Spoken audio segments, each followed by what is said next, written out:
Hi friends, welcome back to my channel. మీరు కనుక నా ఛానల్ ఫస్ట్ టైం చూస్తున్నారా అయితే సబ్స్క్రైబ్ చేసుకోండి. అలాగే పక్కనే ఉన్న బెల్ ఐకాన్ని క్లిక్ చేసేయండి ఫ్రెండ్స్. ఈరోజు ఎపిసోడ్ అయితే సూపర్గా అదిరిపోతుంది. ఎక్కడ స్కిప్ చేయకుండా మొత్తం చూడండి ఫ్రెండ్స్, అప్పుడే మీరు ఎంజాయ్ చేయగలుగుతారు. నచ్చినట్లయితే ఒక చిన్న లైక్ ఇచ్చి ఎంకరేజ్ చేయండి.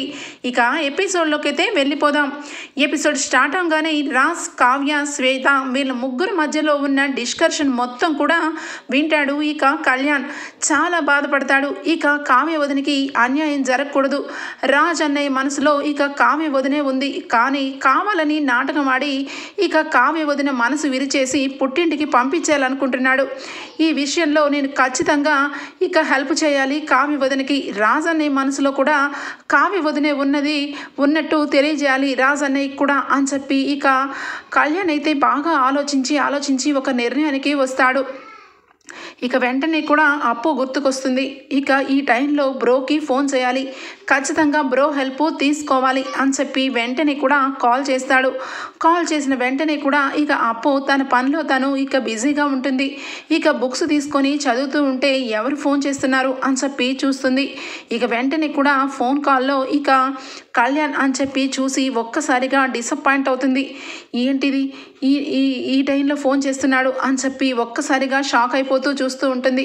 ఇక వెంటనే కూడా అస్సలు ఫోన్ లిఫ్ట్ చేయను, ఏదైనా కూడా కవికి ఇక పని పాట లేనట్టుంది, నాకెందుకు కాల్ చేస్తున్నాడు అని చెప్పి ఇక కాల్ని కట్ చేస్తుంది. ఇక వెంటనే కళ్యాణ్ అయితే బ్రో ఏంటి ఫోన్ లిఫ్ట్ చేయట్లేదు, బ్రో ఎట్లాగైనా ఇప్పుడు లిఫ్ట్ చేయాల్సిందే, ఏం చేయాలబ్బా అని చెప్పి కళ్యాణ్ ఇంకా ఆలోచించి ఖచ్చితంగా నా ఫోన్కి కాల్ అటెండ్ చేయదు అని చెప్పి ఇక వెంటనే వేరే ఫోన్లోంచి ఫోన్ చేస్తాడు. ఇక ఎవరబ్బా అని చెప్పి అప్పు ఇక హలో అని చెప్పి ఫోన్ లిఫ్ట్ చేయగానే ఇక వెంటనే బ్రో ప్లీజ్ బ్రో ఫోన్ అస్సలు పెట్టద్దు బ్రో, నేను చెప్పిన మాట విను, నేను చెప్పిన తర్వాత నువ్వు ఇంకా ఫోన్ నాతో మాట్లాడద్దు, నీ ఇష్టం అని చెప్పి అనగానే ఇక ఫోన్ అలాగే పట్టుకొని చెప్పరా బాయ్ ఏంటి ఫోన్ చేసావు అని చెప్పి సీరియస్గా అంటుంది అప్పు. ప్లీజ్ అప్పు, కానీ ఈ టైంలో చెప్పలేక ఉండలేకపోతున్నాను, చాలా రోజులైంది నీ గొంతు విని, దానికి నేను చాలా సంతోషపడుతున్నాను. కానీ ఇప్పుడు నీకు ఒక విషయం చెప్తాను, ఆ విషయం మీద నిజంగా నువ్వు హెల్ప్ చేస్తే ఇక మీ అక్క జీవితాన్ని కాపాడిందని అవుతావు అని చెప్పి అంటాడు. ఏంటి ఏం మాట్లాడుతున్నావు నువ్వు అనగానే ఇక విషయం మొత్తం కూడా వివరిస్తాడు. ఎప్పుడు కూడా ఇంట్లో ఏ సమస్య వచ్చినా, మీ కావ్యకి వచ్చినా, స్వప్నకి వచ్చినా నువ్వు నేను కలిసి ఆ విషయంలో సహాయం తీసుకొని ఒకరికొకరం ఖచ్చితంగా ఆ విషయాన్ని ఏదో రకంగా సక్సెస్ చేసేవాళ్ళం. ఇప్పుడు ఇక అలా లేదు. ఇక కావ్య వదినికి చాలా పెద్ద సమస్య వచ్చింది. ఈ సమస్య నుంచి ఇక తీసేయాలంటే ఖచ్చితంగా నువ్వు కావాలి అని చెప్పి అంటాడు. ఏందిరాబాయి ఏంటి అర్థం అయ్యేలాగే ఉంటుంది, అర్థం అవ్వట్లేదు, ఏం జరుగుతుంది అక్కడ అని చెప్పి అంటుంది ఇక అప్పు. సరే అయితే నీతో నేను కలిసి మాట్లాడాలి, అది కూడా కావ్య వదిన గురించి.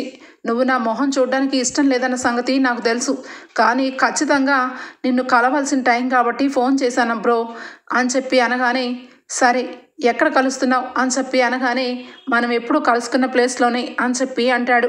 ఇక వెంటనే కూడా అప్పు ఇక బుక్స్ అన్నీ కూడా పక్కన పెట్టేసి ఇక వెళ్ళిపోతూ ఉంటుంది. వెంటనే ఇంకా అక్కడే ఉన్న ఇక కనకం వచ్చి ఏంటే ఇప్పుడు వరకు బుక్స్ చదువుకోవాలి, నన్ను డిస్టర్బ్ చేయకండి అని చెప్పి ఇప్పుడే డోర్ వేసుకొని అప్పుడే బయటకు వెళ్ళిపోతున్నావేంటి అనగానే అమ్మ వస్తాను ఇప్పుడే, ఒక ఫ్రెండ్ని కలవాలి అనగానే ఎవరే ఆ ఫ్రెండు అని చెప్పి అనగానే బాల్య స్నేహితుడమ్మా అని చెప్పి ఇక అక్కడి నుంచి ఇక స్టార్ట్ అవుతుంది అప్పు అక్కడ వెయిట్ చేస్తూ ఉంటే ఇంతలో కళ్యాణ్ అయితే వస్తాడు. కారులో నుంచి ఇక ఆఫీస్కి వెళ్ళే సూట్లోంచి ఇక కళ్యాణ్ దిగడం చూసి ఆశ్చర్యపోతుంది. కవి బాగానే ఉన్నాడు, ఇక ఆఫీస్కి వెళ్తున్నట్టున్నాడు, అందుకే ఈ బట్టలు వేసుకొని ఇక ఇలా రెడీ అయ్యాడనమాట. పోనీలే ఎక్కడున్నా కవి బాగుండాలి అంతే అని చెప్పి ఇక మనసులో అనుకుంటూ ఉంటుంది. ఇక మరొక పక్క కళ్యాణ్ అయితే ఇక కారు దిగి పక్కన నడుచుకుంటూ బ్రోని చూసి ఆశ్చర్యపోతాడు. ఏంటి బ్రోలో కొంచెం ఫిట్నెస్ పెరిగింది, ఇక అప్పుడు కంటే ఇప్పుడు ఏంటో కొంచెం ఫిట్గా అనిపిస్తుంది, బ్రో ఏదో చేస్తున్నట్టుంది, తెలుసుకోవాలి అని చెప్పి ఇక కళ్యాణ్ అయితే అనుకుంటాడు. ఇద్దరు దూరం నుంచి నడుచుకుంటూ ఇక తనలో తానే మనసులో మాట్లాడుకుంటూ ఉంటారు. ఇక అప్పు దగ్గరికి వచ్చి బ్రో ఎలా ఉన్నావు బ్రో అనగానే అన్ని ప్రశ్నలు తర్వాత విషయం ఏంటో చెప్తావా ఫస్ట్ అని చెప్పి అనగానే బ్రో నీ ముక్కు మీద కోపం మాత్రం తగ్గలేదు బ్రో అని చెప్పి అంటాడు. చూడు కవి, ఈ విషయాలన్నీ మాట్లాడాలంటే ఫోన్లో మాట్లాడచ్చు, కానీ ఇంపార్టెంట్ కావ్యక్క గురించి మాట్లాడాలని చెప్పి ఏవేవో లొల్లి మాట్లాడతావేంది అనగానే, సరే సరే పాయింట్కి వస్తున్నాను. ఇక కావ్య వదినకి చాలా పెద్ద సమస్య వచ్చిందప్పు. ఇక మా అన్నయ్య సంగతి తెలిసిందే కదా. ఇక మా అన్నయ్య కావ్య వదిన్ని ఏదో రకంగా వదిలించేసుకొని తను ఇక సింగిల్గా ఉండాలని అనుకుంటున్నాడు. కానీ అది కూడా కరెక్ట్ కాదు. కావ్య వదిన అనుకోకుండా రాజన్నయ్య మనసులోనే ఉంది, అది రాజన్నయ్యకి తెలియట్లేదు. ఆ విషయం తెలిసేలాగా మనం చెయ్యాలి అని చెప్పి అనగానే, మరి ఏం చేయాలి, నా సహాయం ఏం చేయాలి, మీ రాజన్నయ్యకి వచ్చి ఇక కావ్య అక్కని వదిలిపెట్టకు అని చెప్పి బతిమలాడాలనా అనగానే, అదేమీ కాదు బ్రో, నువ్వు నేను కలిసి ఖచ్చితంగా ఇక వాళ్ళిద్దరి మధ్యలో ప్రేమ ఉంది అని చెప్పి ప్రూవ్ చేయాలి అనగానే, సరే అర్థమయ్యేలాగా చెప్పు, మా అక్క గురించి ఏం చేయమన్నా చేస్తాను అని చెప్పి అంటుంది. నువ్వు ఎలాగో బాయ్ లాగే ఉంటావు కదా అనగానే సీరియస్గా చూస్తుంది అప్పు. ఇక వెంటనే, చూడు బ్రో, నువ్వు అలా చూస్తే నేను చెప్పలేను, కానీ నువ్వు ఖచ్చితంగా చేయగలవు బ్రో, అందుకే నీ హెల్ప్ గురించి వచ్చాను అని చెప్పి అంటాడు. సరే చెప్పు అనగానే, నువ్వు ఎలాగో బాయ్ లాగే ఉంటావు కాబట్టి కంపల్సరీ ఫేస్కి ఇక మాస్క్ లాంటిది వేసుకొని కొంచెం హెయిర్ స్టైలు అంతా కూడా స్టైల్ అంతా మార్చేసి సేమ్ టు సేమ్ ఇక అబ్బాయిలాగే రెడీ అయ్యి ఇక కావ్యని మీ అక్కని కలుస్తూ ఇక ఎంజాయ్గా మాట్లాడుతూ తన కోసమే ఉన్నాను, తన కోసమే పుట్టాను అని చెప్పి 4 డైలాగులు రాజన్నయ్య వినేలాగా నువ్వు ప్రవర్తిస్తూ ఉన్నావంటే ఖచ్చితంగా రాజన్నయ్య గిల్టీగా ఫీల్ అవుతాడు, నీ మీద కోపం తెచ్చుకుంటాడు. ఒకవేళ నీ మీద కోపం తెచ్చుకోకుండా నార్మల్గా ఉంటే నిజంగా ఇక రాజన్నయ్యకి కావ్య వదినకి ఇక ఎట్టి పరిస్థితుల్లో ప్రేమ లేదని అర్థం చేసుకోవచ్చు. కానీ ప్రేమ ఉంది అని తెలిసింది అంటే ఖచ్చితంగా వాళ్ళిద్దరూ ఒక్కటి చేసే బాధ్యత నాది అనగానే ఇక వెంటనే కూడా అప్పు కూడా సరే అంటుంది. ఇక అప్పు మారువేషంలో అబ్బాయిలాగా సేమ్ అబ్బాయిలాగే రెడీ అవుతుంది. రెడీ అయినాక, మరి నేను ఏం చెయ్యాలిరా బాయ్ అని చెప్పి అడగగానే, ఇదిగో నువ్వు ఆఫీస్లో జాయిన్ అయ్యే ఎంప్లాయ్వి, అది కూడా నా ఫ్రెండ్వి, నా సీనియర్వి అనగానే, ఏంటి నీ సీనియర్నా అనగానే, అలా చెప్పు బ్రో, నా సీనియర్వి, నువ్వు ఇక్కడికి వచ్చి ఆఫీస్లో జాయిన్ అయ్యి ఇక కావ్య మీ కావ్యక్క గురించి ఏదో ఒకటి నచ్చినట్టు మాట్లాడుతూ ఇక రాజన్నయ్య కంటపడేలాగా చెయ్యాలి అని చెప్పి పద అని చెప్పి అంటాడు. ఇక వెంటనే సరే అని చెప్పి ఇక అప్పు ఒప్పుకుంటుంది. ఇక నెక్స్ట్ డే మార్నింగే ఇక కావ్య మనసులో చాలా బాధపడుతూ ఇక ఆయన నన్ను ఇంట్లో నుంచి పంపించేయాలని చాలా పెద్ద ప్లానే వేశారు. ఆయన జీవితంలో నేను లేదు అని చెప్పి సింగిల్గా ఉండిపోవాలని కోరుకుంటున్నట్టున్నారు. ఆయనకి నేను ఎప్పుడు కూడా ప్రేమగా కనిపించలేదనుకుంటా. నా మనసు విరిచేసి ఇక నన్ను ఈ ఇంటి నుంచి దూరం చేస్తే ఈయనకి ఏం వస్తుంది, ఈయన నుంచి నేను ఏమన్నా కోరుకున్నానా, డబ్బు కోరుకున్నానా, నగలు కోరుకున్నానా, ఏం కోరుకున్నాను, అయినా కూడా ఈయన నన్ను కనీసం ఒక మనిషిలా చూడకపోయినా ఈయన మీద ప్రేమ పెంచుకుంటూ పోతే చివరి ఆఖరికి నన్ను వదిలించుకుందామని అనుకుంటున్నాడు అని చెప్పి ఇక బాధపడుతూ ఉంటుంది. ఇక కావ్య దగ్గరికి వచ్చి ఇక చెప్తాడు, నువ్వు బాధపడకొదినా, ఖచ్చితంగా నీకు మంచి రోజులు స్టార్ట్ అవుతాయి, నువ్వు ఎట్టి పరిస్థితుల్లోనూ నువ్వు ధైర్యంగానే ఉండు, నీకు జీవితంలో ఎప్పుడు కూడా ఒకరోజు ఏడ్చినా రెండో రోజు దేవుడు ఇక ఏడుపుని మంచి సంతోషంగా మారుస్తాడు అని చెప్పి ఇక కళ్యాణ్ అయితే ఇక కావ్యకి తెలిసిన విధంగా ఇక సలహాలైతే చెప్తాడు. ఇక కావ్య వెంటనే కూడా ఇక కారులో నుంచి వెళ్ళిపోతూ ఉంటుంది డ్రైవర్ని తీసుకొని ఆఫీస్కి వెళ్తూ ఉంటే ఇక వెంటనే కళ్యాణ్ అప్పు ఇద్దరు కూడా ఇక బైక్ మీద స్టార్ట్ అవుతారు. కావ్యతో పాటు సమానంగా వెళ్తారు. వెళ్ళినాక ఆఫీస్లోకి ఇక రాజ్ కూడా యాజ్ యూజువల్గా రాజ్ అయితే వస్తాడు. కావ్య చాలా సీరియస్గా తన పని తను చేసుకుంటూ పోతుంది. ఇక కావ్య చాలా మంచి సిల్క్ చీర కట్టుకొని ఇక లూజ్ హెయిర్ స్టైల్తో చాలా స్టైలిష్గా రెడీ అయిపోయి ఉంటుంది. ఇక తన మనసులో రాజు మీద ఒకవైపు కోపం, ఒకవైపు ఇక సంతోషం కూడా ఉంటుంది కావ్యకి. ఎందుకంటే శ్వేతని ఇష్టపడట్లేదు, కావాలనే శ్వేతని ఇక ఫ్రెండ్గా అడ్డు పెట్టుకొని ఈ రకంగా చేస్తున్నాడని అర్థం చేసుకోవడం వల్ల ఇక కావ్య అయితే నార్మల్గానే ఉంటుంది. రాజ్ అయితే అవాక్కైపోతాడు. ఏంటి, నేను ఇచ్చిన కోటింగ్కి ఆఫీస్కి మానేసి ఖచ్చితంగా రాత్రంతా గొడవ పెట్టుకొని పొద్దున్నే లెగిసి పట్టుకొని పుట్టింటికి వెళ్ళిపోతుందంటే చక్కగా హ్యాండ్ బ్యాగ్ తీసుకొని ఆఫీస్కి వచ్చేసిందేంటి, ఇది తక్కువదేమీ కాదు. ఈ కళావతి చాలా ధైర్యవంతురాలు, ఏదైనా సాధించేద్దామనే విల్ పవర్ ఉంటుంది, దీన్ని ఏ రకంగా నేనేం చేయాలో అర్థం కావట్లేదు అని చెప్పి చూస్తూ ఏంటి వీళ్ళందరూ గుసగుసలు పడుతున్నారు అని చెప్పి పక్కకు తిరిగి చూసేసరికి ఇక అక్కడ శృతి అలాగే ఇంకొక కొలీగ్తో మాట్లాడుకుంటూ ఉంటారు. ఈరోజు మేడం చాలా అందంగా ఉన్నారు కదా, చాలా బ్యూటిఫుల్గా ఉన్నారు, ఆ శారీ కానీ ఆ హెయిర్ స్టైల్ కానీ మేడంకి చాలా బాగా సూట్ అయింది అని చెప్పి చెప్తూ ఉంటుంది శృతి. ఇంకా పక్కనే ఉన్న ఇంకొక అమ్మాయి అయితే అసలు సార్ చాలా అదృష్టవంతుడు, ఎందుకంటే మేడంకి అసలు చాలా డిజైన్స్లో ఎంత మంచి పేరు, అలానే ఇంట్లో కూడా వర్క్ అంతా తనే చేస్తుందంట. ఇటు చూస్తే ఇటు ఇల్లుని అటు ఆఫీస్ని మెయింటైన్ చేసుకుంటూ రాజ్ సార్కి దొరకడం చాలా లక్ అని చెప్పి ఇక చెప్పుకుంటూ వినడం రాజ్ అయితే వింటాడు. ఇక వెంటనే వాళ్ళ మాటలు విని రూమ్లోకి వచ్చి, అవును నేను చాలా లక్కు, అయితే ఏంటి ఇప్పుడు వీళ్ళందరూ కూడా గుసగుసలు పడడం ఏంటి, కావ్యని ఒకటే ఎత్తేస్తున్నారు, కావ్య పెద్ద అందగత్త ఏంటి ఈ కళావతి అని చెప్పి విండోలోంచి చూస్తూ ఉంటాడు. ఇక కావ్య వంక కావ్య చాలా అందంగా తన పని తాను చేసుకుంటూ ఉంటుంది. ఇక దూరం నుంచి కావ్యని చూస్తూ ఉంటాడు. ఇక అదే టైంలో కళ్యాణ్ అయితే గమనిస్తాడు, రాజన్నయ్య విండోలోంచి వదినని సైట్ వేస్తున్నాడు, కానీ లోపల ఉన్న ప్రేమని బయట పెట్టకుండా ఇక ఏదో రకంగా ఇంట్లో నుంచి పంపించాలనుకుంటాడు. అసలు అన్నయ్యకి పిచ్చ ఏమనుందా అని చెప్పి మనసులో అనుకొని ఇక వెంటనే ఇక అప్పుకి సైగ చేస్తాడు. అప్పు వెంటనే కూడా ఇక కావ్య ఉన్న రూమ్లోకి వస్తుంది. ఇక కళ్యాణ్ అలాగే అప్పు ఇద్దరు కూడా రూమ్లోకి వెళ్ళి కావ్యతో చాలా క్లోజ్గా మాట్లాడుతూ ఉంటుంది. ఇక అప్పు ఇక మీరు చాలా బ్యూటిఫుల్గా ఉన్నారు, మీలాంటి అమ్మాయి కోసమే నేను వెతుకుతున్నాను, మీరే నా లైఫ్లోకి వస్తే చాలా బాగుంటుంది అని చెప్పి అప్పు గొంతు మార్చి మాట్లాడుతూ ఉంటుంది. ఇక వెంటనే కూడా కళ్యాణ్ అయితే అబ్జర్వ్ చేస్తూ ఉంటాడు.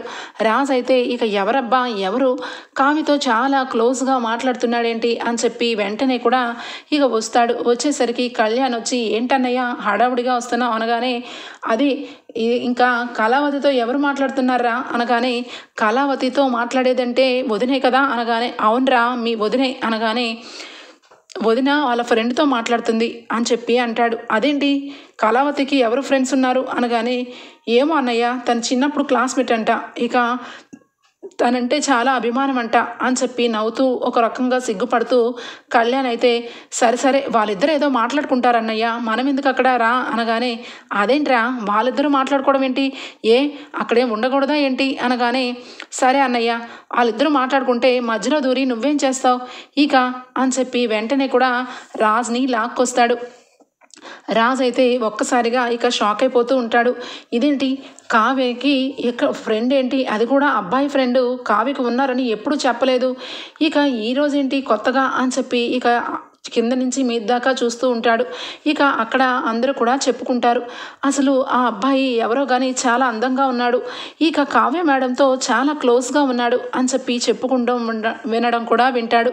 ఇక వెంటనే ఏంటి అంత అందంగా ఉన్నాడా అని చెప్పి ఇక అనుకుంటూ ఉంటాడు రాజ్. ఇంతలో ఇక కళ్యాణ్ అయితే, ఏంటన్నయ్య నీ మొహం చూస్తుంటే ఏంటో గిల్టీగా ఫీల్ అవుతున్నట్టు అనిపిస్తుంది అనగానే, నేనెందుకురా గిల్టీగా ఫీల్ అవుతాను, నేను ఎప్పుడు కూడా గిల్టీగా ఫీల్ అవ్వను అని చెప్పి ఇక అటు ఇటు చూస్తూ ఇక కావ్య రూమ్ కాసే చూస్తూ ఉంటాడు.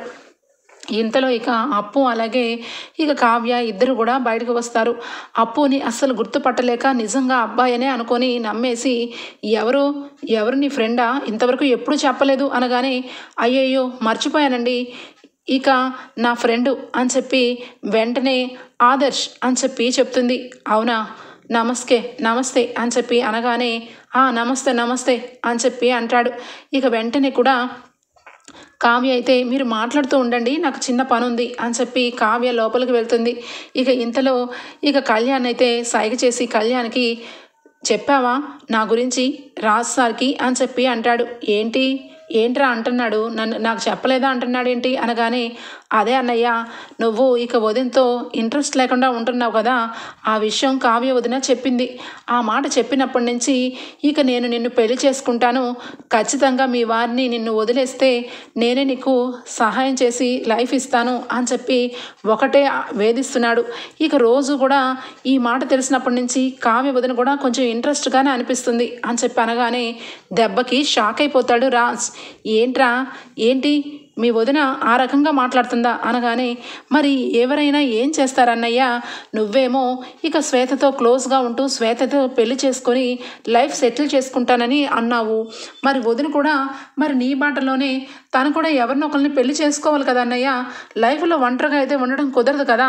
నేనే చెప్పాను, నేనే బలవంతం పెట్టి ఇక ఖచ్చితంగా నీ లైఫ్ని స్పాయిల్ చేసుకోకొదినా, నువ్వు కూడా ఎవరినైనా మంచి అబ్బాయిని చూసి పెళ్లి చేసుకోమని చెప్పాను అనగానే, ఒరేయ్ అసలు నువ్వు ఏం మాట్లాడుతున్నావురా, నిజానికి అసలు నువ్వు నా తమ్ముడువేనా, అసలు ఇంత ఘోరంగా ఎలా చెప్తావురా నువ్వు అనగానే, అదేంటన్నయ్య నేనేం తప్పు మాట్లాడలేదు కదా అనగానే ఇక వెంటనే కావ్య వస్తుంది. కావ్య రాగానే ఇక అప్పు అయితే వెంటనే సరేనండి నేను వెళ్ళొస్తాను అని చెప్పి చేతులకి షేక్ హ్యాండ్ ఇస్తూ చేతిని గట్టిగా పట్టుకుని వదలకుండా అట్లనే పట్టుకుని ఉంటాడు. ఇక వెంటనే రాజ్కి చాలా కోపం వస్తుంది.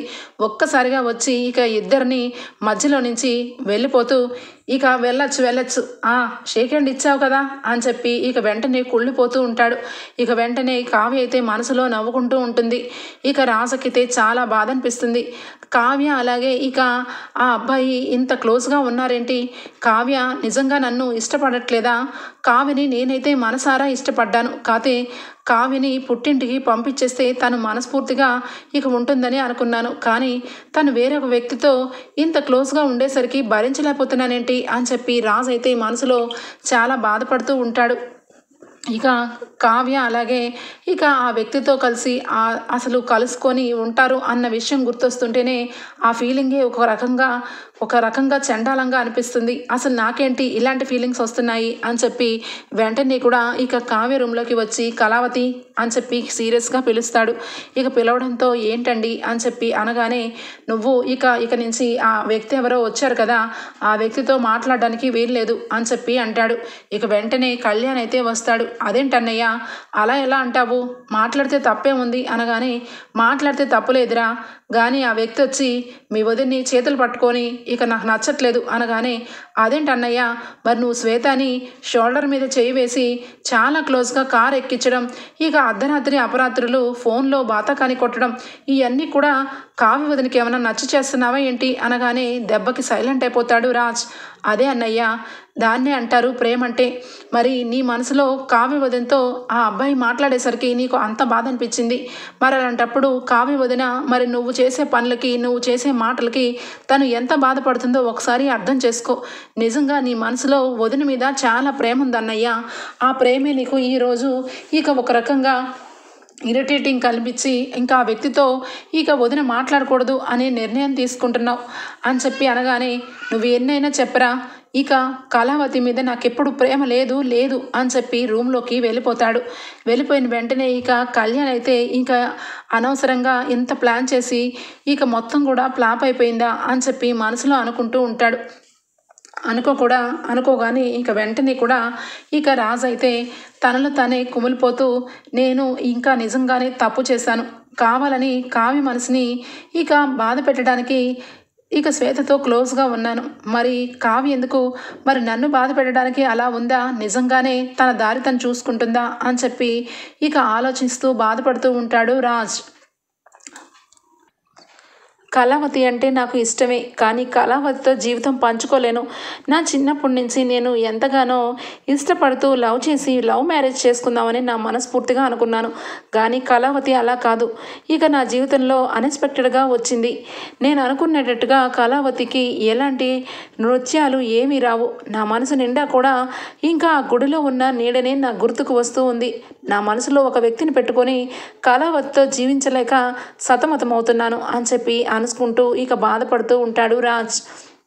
ఇక అదే టైంలో ఇక అక్కడికి స్వప్న వస్తుంది. స్వప్నం చూసి షాక్ అయిపోతుంది కావ్య. వెంటనే కూడా ఏంటక్క ఇక్కడికి వచ్చావు అనగానే, ఏమీ లేదే, హాస్పిటల్కి వెళ్తూ ఇక నువ్వు ఆఫీస్లో ఉంటున్నావు కదా, సరే ఒకసారి నిన్ను చూసుకొని ఆఫీస్ని కూడా ఒకసారి చూసినట్టుంటుందని వచ్చాను అని చెప్పి అంటుంది స్వప్న. ఇక ఇద్దరు కూడా క్లోజ్గా మాట్లాడుకుంటూ ఉంటే కావ్యని చూసి, ఏంటే కావ్య ఎందుకు ఏదో కోల్పోయినట్టుగా కనిపిస్తున్నావు 2 రోజుల నుంచి, ఏం జరుగుతుంది, ఈ అక్కకి చెప్పకూడదు అనుకుంటున్నావా అని చెప్పి అంటుంది. ఆ మాటకి ఇక వెంటనే కళ్యాణ్ వచ్చి, ఇక స్వప్న కొన్ని విషయాలు ఇక ఖచ్చితంగా నీకు చెప్పాలి, లేకపోతే ఎట్టి పరిస్థితుల్లో కావ్య వదిన జీవితం నాశనం అయిపోతుంది అని చెప్పి అంటాడు ఇక కళ్యాణ్. ఇక వెంటనే కళ్యాణ్ అన్న మాటలకి ఏమవుతుంది చెప్పమని ఇక ఆరా తీస్తుంది స్వప్నకి ఇక మొత్తం కూడా వివరించి చెప్తాడు. అన్నయ్య ఇక కావ్య వదిన్ని వదిలేద్దాం అనుకుంటున్నాడు. కావ్య వదిన్ని ఇక పుట్టింటికి పంపించడానికి తన మీదే తన క్యారెక్టర్ని కూడా బ్యాడ్ చేసుకున్నాడు అని చెప్పి ఇక అనగానే వెంటనే స్వప్నకి చాలా కోపం వస్తుంది. రావడంతో ఎక్కడున్నాడు రాజ్ అని చెప్పి అనగానే ఇక వెంటనే సీరియస్గా ఇక లోపలికి వెళ్తుంది. వెళ్ళిన వెంటనే కూడా రాజ్ అయితే సీరియస్గా చూస్తూ ఇక బాధలో ఏంటి ఎవరు అని చెప్పి డోర్ పక్కకి తీసేసరికి స్వప్నను చూసి ఏంటి ఆఫీసులకు వచ్చింది స్వప్న అని చెప్పి షాక్ అయిపోగానే చూడు రాజ్ నీతో కొంచెం మాట్లాడాలి అని చెప్పి అంటుంది. ఆ మాటలకి ఏంటి ఏం మాట్లాడాలి స్వప్న అనగానే ఇక ఖచ్చితంగా నీకు కొన్ని విషయాలు చెప్పాలి, లేదంటే ఎప్పటికీ ఆ విషయాలు ఇక తెలియక సతమతమైపోతూ జీవితాలు నాశనం అయిపోతాయి అంతే అని చెప్పి అంటుంది. ఏం చెప్పాలనుకుంటున్నావో చెప్పు అని చెప్పి రాజ్ అంటాడు. ఆ మాటలకి రాజ్ నీకు కొన్ని విషయాలు అడుగుతాను, సూటిగా మొహం మీదే నాకు చెప్తామనుకుంటున్నాను అని చెప్పి అనగానే ఏంటో చెప్పు అని చెప్పి అంటాడు. ఆ మాటలకి వెంటనే కూడా ముందు నువ్వు నన్ను ఇష్టపడ్డావు కదా అని చెప్పి అంటుంది. అవును ఇష్టపడ్డాను, కానీ ఆ ఇష్టం ఏమి ఇప్పుడు లేదు అని చెప్పి రాజ్ అనగానే ఇప్పుడు ఇష్టం లేదని నాకు తెలుసులే రాజ్, నువ్వు నన్ను ఏం చూసి ఇష్టపడ్డావు? నా అందం చూసి ఇష్టపడ్డావా, లేకపోతే నేను ఇక భరతనాట్యం చేస్తానని ఇష్టపడ్డావా అనగానే ఇక వెంటనే నీ భరతనాట్యం చూసే ఇష్టపడ్డాను అని చెప్పి అంటాడు. ఎందుకు రాజ్, భరతనాట్యం అంటే నీకు అంత ఇష్టమా అనగానే లేదు, ఆ రోజు గుళ్ళో ఇక నేను ఒక నీడని చూశాను, ఆ నీడలో భరతనాట్యం వేస్తున్న అమ్మాయిని చూశాను, ఇక ఆ అమ్మాయిని నేను ఇష్టపడుతూ ఉంటే ఇక ఆ అమ్మాయి నువ్వని చెప్పిన మరుక్షణం ఇక నేను పెళ్లి చేసుకుంటానని నేను అనుకున్నాను, కానీ చివరాఖరికి జరిగింది వేరు, అదంతా నీకు తెలుసు కదా, ఇప్పుడు ఎందుకు అడుగుతున్నావు పెళ్లి జరిగిన ఇన్ని నెలలకి అని చెప్పి అనగానే అక్కడే రాజ్ అక్కడే అంతా ఉంది. ఇక నువ్వు భరతనాట్యం వేసిన అమ్మాయిని ప్రేమిస్తున్నావు, ఇక ఆ అమ్మాయి నేనని నువ్వు అనుకున్నావు, కానీ అదంతా కూడా కరెక్ట్ కాదు. యాక్చువల్గా భరతనాట్యం చేస్తుంది మా చెల్లి, నేను కనీసం నాకు భరతనాట్యంలో ఏం చెయ్యాలో కూడా నాకు తెలియదు, కానీ ఇక మా అమ్మ చెప్పినట్టు నువ్వు నన్ను పెళ్లి చేసుకోవాలని ఆ నాట్యం వేసింది నేనని ఇక అబద్ధం చెప్పి నీ లైఫ్లోకి వద్దామని అనుకున్నాను, కానీ నా మనసు నిండా కూడా రాహుల్ ఉండేసరికి పెళ్లిపీటల మీద నుంచి నేను వెళ్ళిపోయాను. చివరాఖరిలో ఇక ఏమి చేయలేక కావ్యని కూర్చోపెట్టి కావ్యని ఇక ముసుగేసి కూర్చోపెట్టాల్సిన పరిస్థితి వచ్చింది. ఆ తర్వాత విషయాలన్నీ నీకు తెలుసు అనగానే ఏంటి ఏం చెప్తున్నావు స్వప్న, ఆ రోజు గుడిలో నాట్యం చేసింది నువ్వు కాదా అని చెప్పి షాక్ అయిపోతాడు రాజ్. అవును రాజ్, అవును, నేను ఇప్పటికీ చెప్పకపోతే అసలు నా లైఫ్కి అర్థమే ఉండదు. నా గురించి మా చెల్లి చాలా అవమానాలు పడింది, నా గురించి అది చాలా హెల్ప్ చేసింది, దాని మీద నేను ఒక్కరోజు కూడా దానికి కావాల్సిన విధంగా ఏ రోజు చేయలేదు. అక్కగా దానికి ఎప్పుడూ బాధ పెట్టడమే తప్పించి దాన్ని సంతోషపెట్టింది లేదు. కానీ ఇప్పుడిప్పుడే నాకు అర్థమవుతుంది, కావ్య జీవితంలో కొంచెం నాశనం అవ్వడానికి కారణం నా పాత్ర కూడా ఉందని నాకు అర్థమైంది అని చెప్పి అనటంతో ఇంకా వెంటనే ఇక రాజ్ అయితే మనసు నిండా కూడా నిజమా స్వప్న, నువ్వు చెప్పేది నిజమా అని చెప్పి ఆశ్చర్యంగా అడుగుతూ ఉంటే అదేంటి రాజ్ నీకు తెలియదు కదా, ఇప్పటి వరకు ఇక మా చెల్లికి భరతనాట్యం అంటే మహా పిచ్చి, ఇక ఆ విషయంలో చిన్నప్పుడు ఇక ప్రైజులన్నీ దానికే వచ్చేవి, ప్రతి ప్రైజ్ కూడా భరతనాట్యం కూచిపూడిలో కావ్య అయితే ఎన్నో గిఫ్ట్లు తెచ్చుకుంది అని చెప్పి తన చిన్నప్పుడు నాటి ఫొటోస్ని ఇక తను భరతనాట్యం వేసిన కాలేజీ ఫొటోస్ని అన్నీ కూడా ఇక రాజ్కి చూపిస్తుంది. రాజ్ ఆ ఫొటోస్ అన్నీ చూసి ఒక్కసారిగా కళ్ళం వంట నుంచి ఇక కన్నీళ్ళు వస్తాయి. ఏంటి రాజ్ ఎందుకు ఏడుస్తున్నావు అనగానే లేదు స్వప్న, ఇదంతా కూడా ఆనంద బాష్పాలు, నా లైఫ్లో నేను ఎవరినైతే ఇష్టపడ్డానో ఆ అమ్మాయినే నేను లైఫ్ పార్ట్నర్ని చేసుకున్నానా, ఆ దేవుడు ఇక ముసుగులో వచ్చింది ఇక కళావతినే అన్నమాట అని చెప్పి ఒక్కసారిగా ఎమోషనల్ అయిపోతాడు రాజ్. ఇక అయిన వెంటనే కూడా ఇక అలాగే ఒక పక్క డిస్కషన్ జరుగుతూ ఉంటే ఈ లోపల కళ్యాణ్ వచ్చి ఏంటి వదిన, రాజ్ అన్నయ్య ఎంత మొండిగా ఉన్నాడు, నీ మీద ప్రేమ ఉన్నా కూడా ఇక కనీసం బయటపడట్లేదు, ఇక అప్పుతో నువ్వు అంత క్లోజ్గా ఉంటే ఎలా మొహం మాడిపోయిందో చూసావా వదిన అనగానే ఇంకొక డోస్ ఇస్తే ఇంకా అదిరిపోతాడు బావ, ఖచ్చితంగా వచ్చి నీ దగ్గరికి వచ్చి ఇక నిన్ను ఇష్టపడుతున్నాను అని చెప్తాడు అని చెప్పి ఇక అప్పు అయితే వెంటనే ఇక మళ్ళా అక్కడి నుంచి మాట్లాడుతూ ఉంటుంది. అప్పు, కళ్యాణ్ అలాగే కావ్య ముగ్గురు కూడా ఇక అలానే మాట్లాడుకుంటూ ఉంటారు. ఈ లోపల ఇక రాజు అయితే ఇక కావ్యకి ఖచ్చితంగా సారీ చెప్పాలి. కావ్య విషయంలో నేను చాలా పూరిష్గా బిహేవ్ చేశాను, కావ్య మనసు నొచ్చుకుని ఉండొచ్చు అని చెప్పి కళావతికి మనస్ఫూర్తిగా సారీ చెప్పి నా మనసులో ఉన్న ప్రేమని నేను ఇక ప్రపోజ్ చేయాలి అని చెప్పి ఇక రాజు అయితే వెంటనే ఇక క్యాబినెట్లోకి వస్తాడు. కావ్య క్యాబినెట్లోకి రాగానే అప్పు వెంటనే రాజుని చూసి, ప్లీజ్ నా ప్రేమని ఒప్పుకో, నువ్వంటే నాకు చాలా ఇష్టం, నీ భర్త నీతో కలిసి లేడు కదా, అలాంటప్పుడు నాతో వచ్చేయడానికి నీకు ఏంటి ప్రాబ్లం, నేను మీ ఇంట్లో వాళ్ళని ఒప్పించి నేను పెళ్లి చేసుకుంటాను, ప్లీజ్ ఒప్పుకోవా అని చెప్పి ఇక అప్పు అంటూ ఉంటుంది. అప్పు అలా అంటూ ఉంటే ఇక వెంటనే రాజు అయితే సీరియస్గా వచ్చి, ఏయ్ ఎవడరా నువ్వు, ఇందాక నుంచి నా వైఫ్ని ఏంటి తెగ విసిగిస్తున్నావు, అసలు నిన్ను అని చెప్పి ఇలా చేయి పట్టుకోబోగానే ఇక వెంటనే అన్నయ్య అన్నయ్య ఆగన్నయ్య, ఏంటన్నయ్య పాపం అప్పుని కొట్టేస్తావా అని చెప్పి అంటాడు. ఇక అక్కడే ఉన్న కళ్యాణ్, అప్పు ఏంట్రా అనగానే దెబ్బకి ఇక ముసుగు తీస్తుంది. ఇక అప్పు తీసేసరికి ఒక్కసారిగా షాక్ అయిపోతాడు రాజ్. ఇక కళ్యాణ్ అయితే నవ్వుకుంటూ, ఏంటన్నయ్య, ఏంటి నీ భార్య మీదకి చెయ్యేస్తే నువ్వు ఒప్పుకోవు కదా, మరి అలాంటప్పుడు ఇక భార్యనే వదిలేద్దామనని అనుకుంటున్నావు కదా, అప్పుడు నిజంగా కావ్య వదిన పుట్టింటికి వెళ్ళిపోతే ఎలా భరిస్తావన్నయ్య అని చెప్పి అనగానే, అదేరా నేను చేసింది చాలా పెద్ద తప్పు, ఆ పెద్ద తప్పుకి ఇక ఖచ్చితంగా కళావతిని సారీ అడగడానికే వచ్చాను అని చెప్పి బాధపడతాడు రాజ్. ఇక వెంటనే కళ్యాణ్ అలాగే అప్పు ఇద్దరు కూడా సైగ చేసుకొని బయటికి వచ్చేస్తారు. ఇక బయటికి రాగానే స్వప్న అక్కడే కూర్చొని ఉంటుంది. హాయ్ స్వప్న, ఏంటక్క స్వప్నక్క ఇక్కడికి వచ్చావు నువ్వు కూడా అని చెప్పి అనగానే, నేను ఇక్కడికే వచ్చాను, నువ్వేంటి ఇలాగా అనగానే, కావ్యక గురించే ఈ రకంగా తయారయ్యాల్సి వచ్చింది అని చెప్పి ఇద్దరు కూడా మాట్లాడుకుంటూ ఉంటారు. సరే వాళ్ళిద్దరూ ఏదో మాట్లాడుకుంటూ ఉంటారు, మనం ఎందుకు ఇక్కడ, బయటకు రండి అని చెప్పి స్వప్న, కళ్యాణ్, కావ్య, స్వప్న, కళ్యాణ్, అప్పు ముగ్గురు బయటకు వచ్చేస్తారు. ఇక లోపలికి వెళ్ళిన రాజు అయితే ఒక్కసారిగా ఇక కళావతికి ఇక మనస్ఫూర్తిగా సారీ చెప్తాడు. ఇదిగో కళావతి, నాకు సారీలు ఇక థ్యాంక్స్లు ఇలాంటివేమీ చెప్పడం రాదు, కానీ నీ పుణ్యమా అంటూ చెప్పాల్సిన టైము వచ్చింది. నా మనస్ఫూర్తిగా ఇంతవరకు ఎవరికి కూడా తల వంచి నేను సారీ చెప్పలేదు, కానీ నీ విషయంలో చెప్తున్నాను, నేను ఇంతకంటే దిగజారి చెప్పలేను అని చెప్పి ఇక వెంటనే మనస్ఫూర్తిగా చెప్తున్నాను, నన్ను క్షమించు కళావతి అని అంటాడు. అయ్యో మీరు నన్ను అడగడం ఏంటండి అని చెప్పి అనగానే ఇక వెంటనే, నీకు ఎప్పటి నుంచో నిన్ను చూసినప్పటి నుంచి ఒక విషయం చెప్పాలని అనుకుంటున్నాను కానీ చెప్పలేకపోతున్నాను అని అంటాడు. ఏంటండి అది అనగానే, నేను మనస్ఫూర్తిగా ప్రేమిస్తున్నాను అని చెప్పి అంటాడు. అదేంటండి అలా మాట్లాడుతున్నారేంటి అని చెప్పి షాక్ అయిపోతుంది కావ్య. ఇక వెంటనే రాజు అయితే, ఇక నీకు భరతనాట్యం వచ్చిన సంగతి నాకు ఒక్కసారి కూడా చెప్పలేదేంటి కళావతి, నేను ఎప్పటి నుంచో ప్రేమిస్తున్నాను నీకంటే ఎక్కువగా అని చెప్పి అంటాడు రాజ్. అదేంటి అదేలాగా అని చెప్పి అనగానే ఇక విషయం మొత్తం చెప్తాడు. ఆ రోజు గుడిలో నువ్వు భరతనాట్యం వేస్తుండగా మొట్టమొదటిసారిగా నేను దూరం నుంచి చూసి నీ నృత్యం నీడలోంచి చూసి నా మనసుని పాడేసుకున్నాను. ఇక పెళ్ళంటూ చేసుకుంటే నిన్నే చేసుకుంటానని డిసైడ్ అయ్యాను, కానీ జీవితం చూసావా ఎంత తక్కువగా కనబడుతుందో, నువ్వే నా లైఫ్ పార్ట్నర్ అయినా నీ గురించి నేను రోజు వెతకని రోజు లేదు.